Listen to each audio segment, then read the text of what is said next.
যতদিন তুমি বোকা থাকবে ততদিন তুমি সবাইকে তোমার পাশে পাবে। যত মানে তোমাকে বোঝানোর জন্য প্রচুর লোক থাকবে।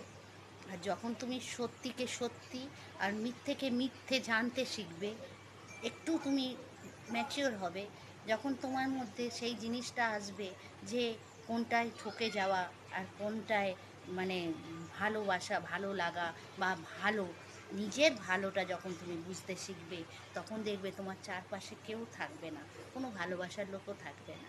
তাই তোমার যখন নিজে তুমি সব বুঝতে পারবে, তাহলে জীবনে তুমি একা চলতে শিখতে পারবে।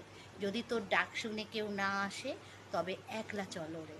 তো একলা চলেই, একলাই চলতে হবে, অনেক ঝড় ঝাপটা সহ্য করে নিজেকে মাথা তুলে আত্মসম্মানের সঙ্গে বাঁচতে হবে।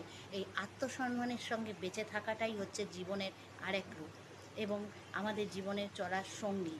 তো নিজেকে সম্মান দিয়ে, যে নিজেকে সম্মান করতে পারে সে জানবে সব কিছুই পারবে।